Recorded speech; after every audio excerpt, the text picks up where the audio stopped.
Keluaran 22, peraturan tentang jaminan harta sesama manusia. Apabila seseorang mencuri seekor lembu atau seekor domba dan membantainya atau menjualnya, maka ia harus membayar gantinya, yakni 5 ekor lembu ganti lembu itu, dan 4 ekor domba ganti domba itu. Jika seorang pencuri kedapatan waktu membongkar dan ia dipukul orang sehingga mati, maka si pemukul tidak berhutang darah. Tetapi jika pembunuhan itu terjadi setelah matahari terbit, maka ia berhutang darah. Pencuri itu harus membayar ganti kerugian sepenuhnya. Jika ia orang yang tak punya, ia harus dijual ganti apa yang dicurinya itu. Jika yang dicurinya itu masih terdapat padanya dalam keadaan hidup, baik lembu, keledai, atau domba, maka ia harus membayar ganti kerugian 2 kali lipat. Apabila seseorang menggembalakan ternaknya di ladangnya atau di kebun anggurnya, dan ternak itu dibiarkannya berjalan lepas, sehingga makan habis ladang orang lain, maka ia harus memberikan hasil yang terbaik dari ladangnya sendiri atau hasil yang terbaik dari kebun anggurnya sebagai ganti kerugian. Apabila ada api dinyalakan dan api itu menjilat semak duri, tetapi tumpukan gandum atau gandum yang belum dituai, atau seluruh ladang itu ikut juga dimakan api, maka orang yang menyebabkan kebakaran itu harus membayar ganti kerugian sepenuhnya. Apabila seseorang menitipkan kepada temannya uang atau barang dan itu dicuri dari rumah orang itu, maka jika pencuri itu terdapat, ia harus membayar ganti kerugian 2 kali lipat.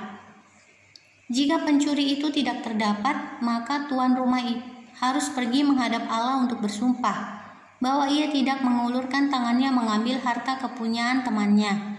Dalam tiap-tiap perkara pertengkaran harta, baik tentang seekor lembu, tentang seekor keledai, tentang seekor domba, tentang sehelai pakaian, baik tentang barang apapun yang kehilangan, kalau seorang mengatakan inilah kepunyaanku,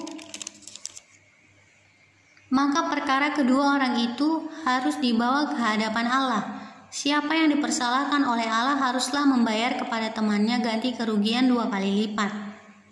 Apabila seseorang menitipkan kepada temannya seekor keledai atau lembu atau seekor domba atau binatang apapun dan binatang itu mati atau patah kakinya atau dihalau orang dengan kekerasan dengan tidak ada orang yang melihatnya, maka sumpah di hadapan Tuhan harus menentukan di antara kedua orang itu. Apakah ia tidak mengulurkan tangannya mengambil harta kepunyaan temannya, dan pemilik harus menerima sumpah itu, dan yang lain itu tidak usah membayar ganti kerugian. Tetapi jika binatang itu benar-benar dicuri orang daripadanya, maka ia harus membayar ganti kerugian kepada pemilik. Jika binatang itu benar-benar diterkam oleh binatang buas, maka ia harus membawanya sebagai bukti. Tidak usah ia membayar ganti binatang yang diterkam itu. Apabila seseorang meminjam seekor binatang dari temannya dan binatang itu patah kakinya atau mati, ketika pemiliknya tidak ada di situ, maka ia harus membayar ganti kerugian sepenuhnya. Tetapi jika pemiliknya ada di situ, maka tidak usahlah ia membayar ganti kerugian. Jika binatang itu disewa, maka kerugian itu telah termasuk dalam sewa. Apabila seseorang membujuk seorang anak perawan yang belum bertunangan dan tidur dengan dia, maka haruslah ia mengambil menjadi istrinya dengan membayar mas kawin. Jika ayah perempuan itu sungguh-sungguh menolak memberikannya kepadanya, maka ia harus juga membayar perak itu sepenuhnya sebanyak mas kawin anak perawan. Peraturan tentang dosa yang keji. Seorang ahli sihir perempuan janganlah engkau biarkan hidup. Siapapun yang tidur dengan seekor binatang pastilah ia dihukum mati. Siapa yang mempersembahkan korban kepada Allah kecuali kepada Tuhan sendiri, haruslah ia ditumpas. Peraturan tentang orang-orang yang tidak mampu. Janganlah kau tindas atau kau tekan seorang orang asing. Sebab kamu pun dahulu adalah orang asing di tanah Mesir. Seseorang janda atau anak yatim janganlah kamu tindas. Jika engkau memang menindas mereka ini, tentulah aku akan mendengarkan seruan mereka. Jika mereka berseru-seru kepadaku dengan nyaring, maka murkaku akan bangkit dan aku akan membunuh kamu dengan pedang, sehingga istri-istrimu menjadi janda dan anak-anakmu menjadi yatim. Jika engkau meminjamkan uang kepada salah seorang dari umatku, orang yang miskin di antaramu, maka janganlah engkau berlaku sebagai seorang penagih hutang terhadap dia. Janganlah kamu bebankan bunga uang kepadanya. Jika engkau sampai mengambil jubah temanmu sebagai gadai, maka haruslah engkau mengembalikannya kepadanya sebelum matahari terbenam. Sebab hanya itu saja penutup tubuhnya, itulah pemalut kulitnya. Pakai apakah ia pergi tidur?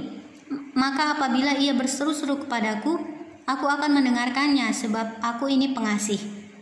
Berbagai-bagai peraturan. Janganlah engkau mengutuki Allah dan janganlah engkau menyumpahi seorang pemuka di tengah-tengah bangsamu.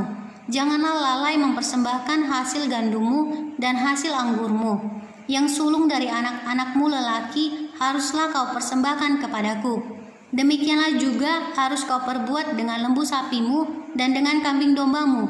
7 hari lamanya anak-anak binatang itu harus tinggal pada induknya. Tetapi pada hari yang ke-8 haruslah kau persembahkan binatang-binatang itu kepadaku. Haruslah kamu menjadi orang-orang kudus bagiku. Daging ternak yang diterkam di padang oleh binatang buas janganlah kamu makan, tetapi haruslah kamu lemparkan kepada anjing.